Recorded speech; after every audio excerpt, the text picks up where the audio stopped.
I was marinating chicken for our Tuesday dinner when Natalie walked in. She skipped our usual greeting and gestured toward the sofa with a chilling formality. My hands were still slick with oil when she delivered her ultimatum.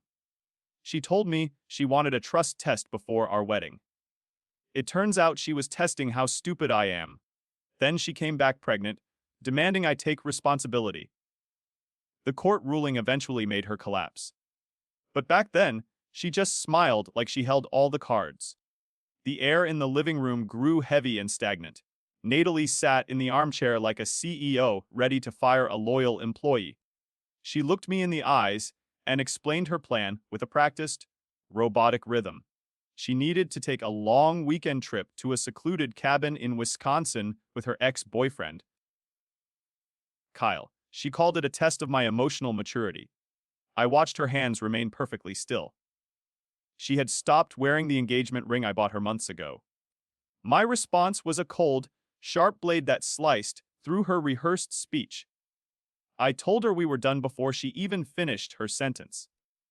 Natalie looked genuinely shocked that I refused to play the role of the submissive, trusting fool. She tried to laugh it off as an overreaction, but I was already turning off the stove. The future we had mapped out for 4 years dissolved into the steam rising from the pans. She left that night to stay with a friend. While she was away playing house with a cheater, I went to work. I recruited a friend and emptied our apartment of everything that belonged to me. I packed my tools, my books, and the furniture I had built with my own hands. The echo in the empty rooms felt like a heavy relief.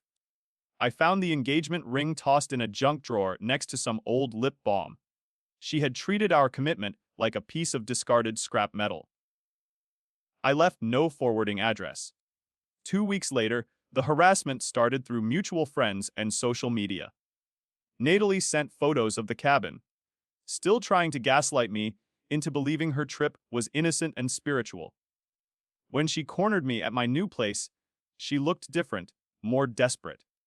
She dropped the second bomb with a flat, terrifying delivery. She claimed she was pregnant and insisted it was mine. She demanded I marry her immediately to provide the baby with a stable home. I simply asked for a DNA test. Her face twisted into a mask of pure, unadulterated rage at my request. She accused me of abandoning her in her darkest hour, but her eyes betrayed a flickering panic. The lawsuit she filed was meant to intimidate me into a quiet, expensive surrender. I stood my ground in that sterile courtroom until the judge finally opened the sealed envelope. When the negative result was read aloud, Natalie slumped into her chair like a broken marionette. The silence that followed was the only apology I needed. The heavy silence of the courtroom felt like a physical weight pressing against my chest. Natalie remained slumped in her chair, while her lawyer scrambled to organize useless papers. The judge dismissed us with a curt nod that signaled the end of her elaborate charade. I walked into the bright hallway, without looking back at the woman I once planned to marry. My lawyer touched my arm and suggested a counter suit for the public defamation. Natalie emerged minutes later. Her eyes were red and swollen from the sudden realization of her total defeat. She tried to reach for my sleeve, but I stepped back toward the elevators. The baby was crying in a stroller pushed by her silent, exhausted mother. Natalie whispered my name as if the old magic still held any power over my life. I felt a strange flicker of pity for the child trapped in her web. She had no plan and no remaining allies left. We moved toward the parking garage, where the air smelled of damp concrete and exhaust. Natalie suddenly stopped and pointed a shaking finger at my chest with renewed, desperate anger. She claimed that Kyle was the only person who ever truly understood her complex soul. I reminded her that her soulmate had vanished across the ocean to avoid any real responsibility. She flinched as if I had struck her with a physical blow. Her mother finally looked away. I reached my truck and climbed inside the familiar cab that still smelled of cedar. The engine roared to life and drowned out her final, frantic attempts at a conversation. I watched her in the rearview mirror as she stood alone in the gray shadows. She looked small and remarkably ordinary without the protection of her many layers of lies. The prospect of selling the ring was the only comfort I had left. My new life was starting in this very moment. The drive home took me past the old park where we once shared lunch. I saw couples holding hands and felt a sharp sting of what I had lost. But the pain was quickly replaced by the cold clarity of my own survival. I was no longer the man who would accept a trust test as a romantic gesture. I was a man who demanded the truth or nothing at all. My phone buzzed with a message from work. My boss wanted to discuss the new distribution network in the Northern Territory tomorrow. The promotion meant more travel and a much higher level of professional accountability for me. I realized that my stability was a weapon that Natalie could never hope to wield. She was stuck in her childhood bedroom while I was building a kingdom of my own. I turned up the volume on the radio. The music was loud and filled with a hard energy. That night, I sat on my balcony and watched the city lights flicker below. I felt a profound sense of peace that had been missing for 18 long months. The legal battle was over, and the truth was written in black and white ink. Natalie was a ghost from a past life that no longer had any substance. I poured a glass of water and toasted to the simple beauty of my freedom. Then I heard a soft knock. The knock was soft and tentative against the heavy oak of my front door. I set my glass down and felt the old tension coil in my stomach. It was late for a neighbor and too early for a crisis. I checked the peephole and saw a face I had not seen in a year. It was Jessica, Natalie's former best friend and the woman who once housed her lies. She looked tired and held a thick manila envelope. I opened the door only an inch to maintain a barrier between us. Jessica did not try to smile or push her way inside the apartment. She simply held out the envelope with a hand that shook slightly in the hall light. She told me that Natalie had left something behind at her place during the move. It was a collection of medical records and letters that Jessica could no longer keep. I took the heavy weight from her hand. The paper felt cold and thick as I walked back to my kitchen table. I dumped the contents out under the harsh glow of the overhead light. There were ultrasound photos and handwritten notes on floral stationery from the months we were apart. One letter stood out because it was addressed to me, but never sent. It was dated just days before she showed up at my door claiming the pregnancy. The ink was smeared by what looked like tears. I read the words and felt a sudden chill sweep through the room. Natalie had known the truth about the baby long before the court date. The letters described her fear that Kyle would never step up to help her. She had planned to use me as a financial safety net from the very beginning. Her desperation was documented in jagged lines and desperate pleas for a second chance. My pity for her vanished instantly and was replaced by a sharp disgust. There was a final document tucked into the back of the messy pile. It was a private lab result she had paid for months before our trial. She already had the answer I had spent thousands of dollars to prove in court. She had lied to the judge and committed perjury while looking me in the eyes. I realized that my counter-suit was not just a choice anymore. It was a necessary act of justice for her calculated fraud. I reached for my phone to call my lawyer at his home office.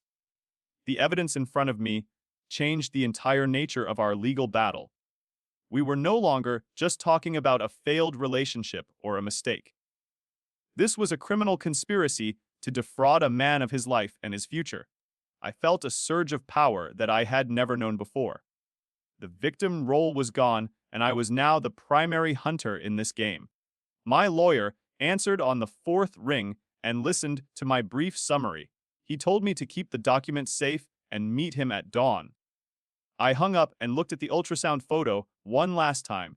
It was a grainy image of a life that was never mine to protect. I put the papers back in the envelope and sealed it shut with tape.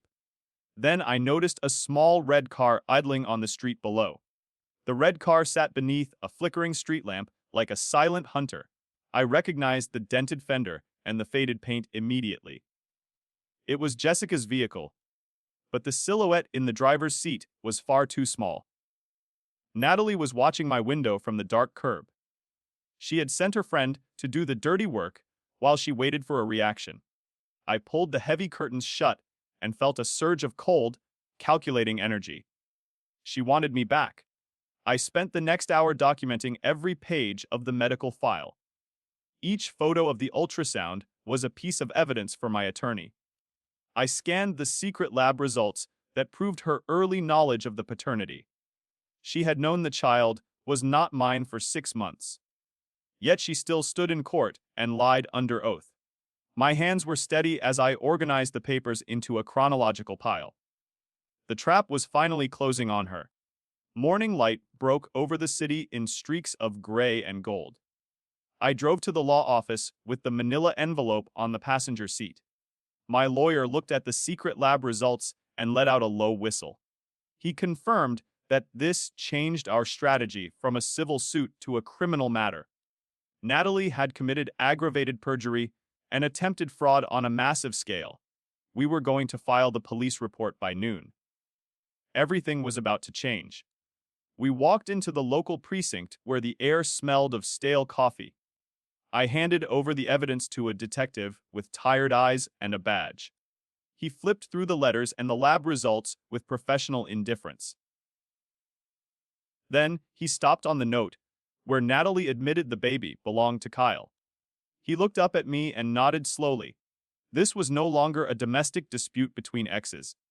It was a serious felony case with real prison time. The detective sent 2 uniformed officers to the address of Natalie's parents. I followed at a distance, parked around the corner to watch the fallout. The police cruisers pulled into the driveway with their lights flashing silently. Her father opened the door and looked confused by the early morning visitors. Then Natalie appeared in the doorway, clutching a coffee mug. She saw the handcuffs and the mug shattered on the porch. Her mother began to scream in the yard. They led her down the driveway in front of the neighbors. She looked smaller and more broken than she had in the courtroom. She did not see me parked in the shadows of the street. I watched as they placed her in the back of the patrol car. The pride she used to carry was completely gone. Her father sat on the front steps with his head in his hands. The family's public reputation was destroyed in a single morning. I drove away feeling a strange emptiness instead of the expected joy. The justice was absolute, but the cost of the truth was devastatingly high. I stopped at a diner and ordered a coffee to clear my head. My phone buzzed with a call from an unknown number in another country. I answered and heard a man's voice whispering through a thick layer of static. It was Kyle, and he sounded terrified of what was coming next. Kyle spoke in a frantic, low tone that barely rose above the diner's morning bustle. He was calling from an island in the Caribbean, hiding from the ghost of his own decisions.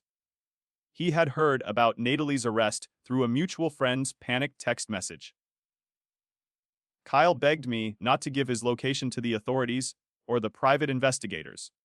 He claimed he had no money to offer for the child's care. I hung up without saying a word. The realization hit me that Kyle was just as hollow as Natalie. He was a nomad running from a debt he could never repay to anyone. I paid my tab and stepped out into the crisp, biting Illinois' morning air. My objective was simple.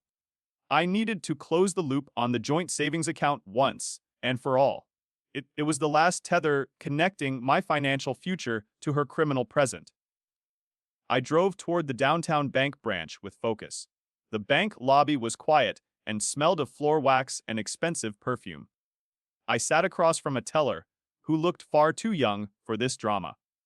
She pulled up the records and frowned at the computer screen for several minutes. There was a problem with the remaining $12,000 we had saved together. Natalie had attempted to withdraw the entire balance using a forged power of attorney. The bank had flagged the transaction and frozen the funds. My pulse quickened as the teller called over a branch manager with gray hair. I showed him the police report and the court order regarding the paternity fraud. He examined the documents with a grim expression and typed a series of commands. The power of attorney she used was dated the day she left for the cabin. She was planning to rob me even before she knew she was pregnant. Her betrayal went deeper than I ever imagined. The manager cleared the hold and issued a cashier's check in my name only. I held the paper in my hand and felt the weight of years. This was the money intended for a white dress and a floral archway. Now it was just fuel for my defense and a down payment on peace. I walked out to the parking lot and breathed in the cold air. The financial connection was severed. Natalie had nothing left of mine. I drove to my parents' house to check on the aftermath of the arrest. My father was standing in the garage, slowly sharpening a lawnmower blade with a file. He told me that Natalie's parents had called 3 times in an hour. They were begging for us to drop the charges for the sake of the baby. My mother had refused to even pick up the telephone receiver. They were finally seeing the monster they had raised. We stood in silence as the afternoon sun cast long, thin shadows on the concrete. The victory felt hollow because the collateral damage was spread so wide across families. My father handed me a heavy, rusted metal box he found in the basement. It contained old photos of Natalie from our first year of dating. He told me to burn them before I left for the night. I found a lighter in his kitchen drawer. The metal box sat on the driveway like a leaden weight from a sunken ship. I opened the lid and felt the cold air rush over the glossy prints. There was Natalie smiling in a sundress on our first anniversary. Her eyes looked bright and honest in the soft summer light. I realized then that she had been a stranger even during our best moments. The woman in these photos was a carefully constructed mask. I struck the lighter and watched the first edge curl. The fire climbed quickly through the stack of memories and turned her face to gray ash. My mother stood at the window, watching the smoke rise toward the darkening sky. She did not come outside to stop me or offer comfort. We both knew this was the only way to purge the rot from our family history. The smell of burning chemicals filled my nose and made my eyes sting. I stirred the embers with a dry stick until the faces were gone. My lawyer called me as the last flame died out in the bottom of the box. He told me that Natalie was being held on a significant bond at the county jail. Her parents had tried to use their house as collateral, but were denied by the court. The scale of her attempted fraud had terrified the local bank and the prosecutors. She was facing multiple felony counts for the forgery and the perjury. The legal system was finally moving with a terrifying and heavy momentum. I drove back to my apartment with the windows down to clear the smoke from my skin. The city felt different tonight, as if a physical barrier had been removed from the streets. I pulled into the garage and noticed a man standing near my designated parking spot. He wore a dark suit and carried a slim leather briefcase under his arm. My pulse spiked as I gripped the steering wheel tight. I did not recognize him from the court or the neighborhood.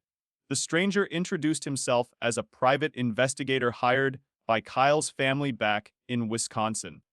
They were looking for their son and wanted to know if I had heard from him. I told the man about the frantic call from the Caribbean island. He took notes on a small pad and thanked me with a professional nod. Kyle's parents were apparently planning to cut him off from the family trust. They wanted to ensure he faced the consequences of his own cowardice. I walked up to my door and felt a strange sense of exhaustion in my bones. The adrenaline of the arrest was fading into a deep and weary ache. I sat on my sofa in the dark and listened to the hum of the fridge. My phone buzzed with an email notification from the Human Resources Department at my office. They wanted me to fly to the regional headquarters for a final interview. The promotion was almost mine if I could just focus. The interview took place in a glass tower that overlooked the winding river. I wore my best suit and spoke with a confidence that surprised even myself. My boss asked me how I handled high-pressure situations with multiple moving parts. I thought about the DNA tests and the forged bank documents and the police. I told him that I prioritized the truth and the data over emotion. He smiled and shook my hand firmly. I had the job and the new salary. I had finally sold the engagement ring that morning, using the funds to cover my lawyer's mounting fees. I celebrated the news by taking my parents out to a quiet steakhouse downtown. We did not speak about Natalie or the baby or the upcoming criminal trial. We talked about the future and the new distribution network I would manage. My mother looked younger than she had in months as she laughed at a joke. The weight of the scandal was slowly lifting from their shoulders. I felt like a provider again. We were finally moving forward as a whole family. A week later, I received a subpoena to testify at Natalie's preliminary hearing. The reality of the criminal case hit me as I read the legal text. I would have to stand 10 feet away from her and tell the truth. I spent the evening reviewing my notes and the timeline of her betrayal. Every lie was a milestone on the road to this moment. I was ready to close the book on her for good. The truth was my only weapon. I arrived at the courthouse and saw a crowd of local reporters near the entrance. The story of the trust test had leaked to the local news stations. People were fascinated by the cruelty of her plan and the depth of her fraud. I pushed through the cameras and entered the quiet sanctuary of the halls. A bailiff led me to a small room near the back. He told me that Natalie wanted to see me before the hearing started. She had a final secret.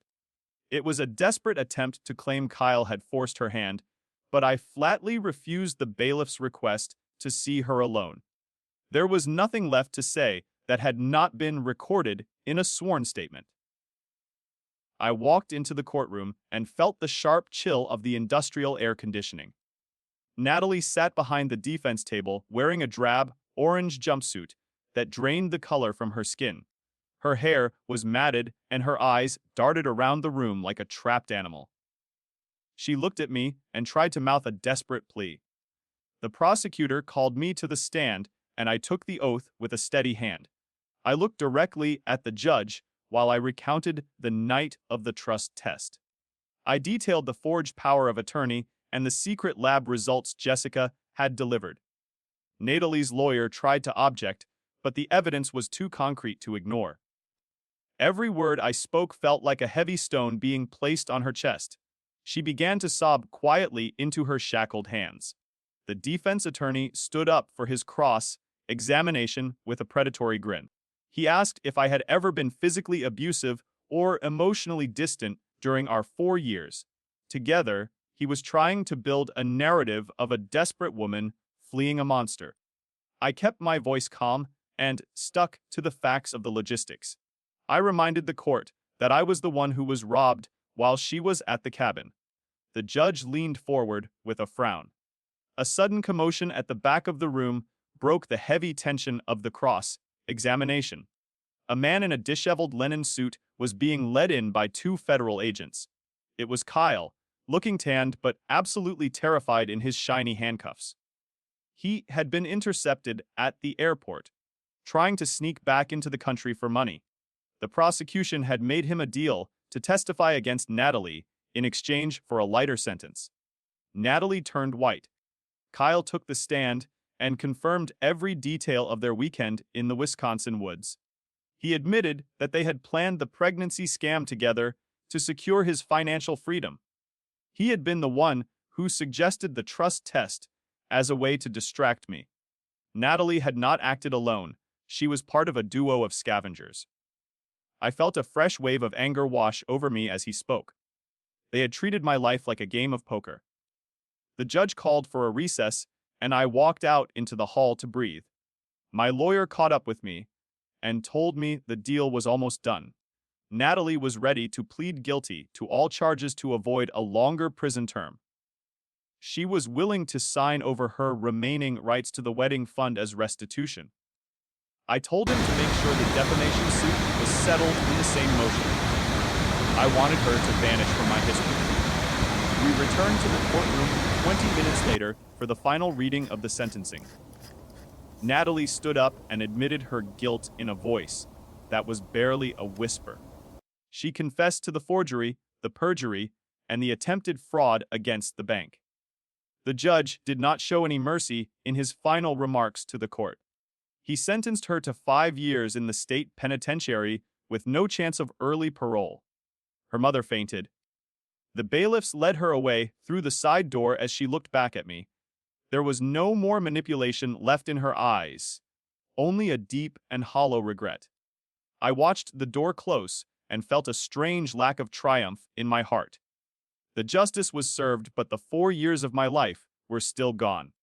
I shook my lawyer's hand and walked out into the afternoon sun. The reporters were waiting, but I ignored their shouting questions. I drove to the cemetery, where my grandfather was buried, and sat on the grass. I needed to be somewhere quiet, where the truth did not carry a price tag. I thought about the baby who was now in the state's care because of them. I realized that my stability was not a weakness, but a shield for the innocent. I would find a way to help that child from a distance without her knowing. It was my last duty. I returned home and found a small package sitting on my welcome mat. It had no return address and was wrapped in plain brown paper. I opened it inside and found the old speakers from my truck that I had replaced. There was a note from Kyle's father apologizing for the mess his son had made.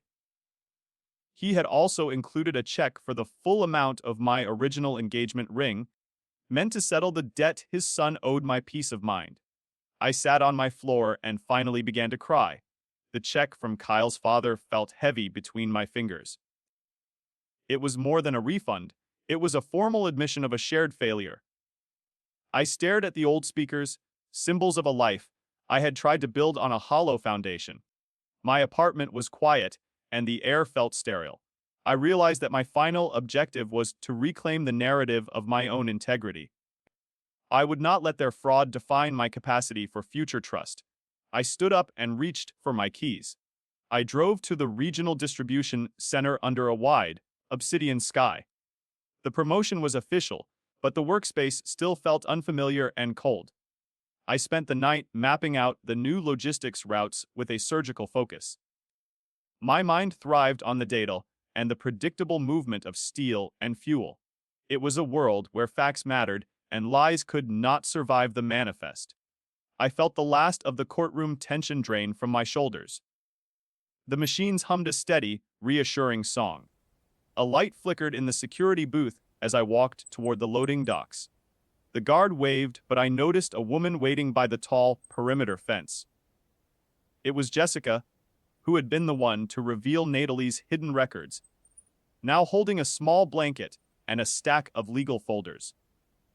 She looked older than she had just days ago in the hallway. She told me that the state was placing the baby in a temporary foster home tomorrow. Natalie's parents had finally given up their fight for custody, overwhelmed by the legal fees and the shame of the trial. The child was now truly alone. I looked at the small, sleeping bundle in the back seat of her car. The realization of the lie turned into a deep sense of responsibility. I was not the father, but I was the only witness to the truth of his birth. I reached into my pocket and handed Jessica the check from Kyle's family. I told her to set up a trust for the boy's education and future needs.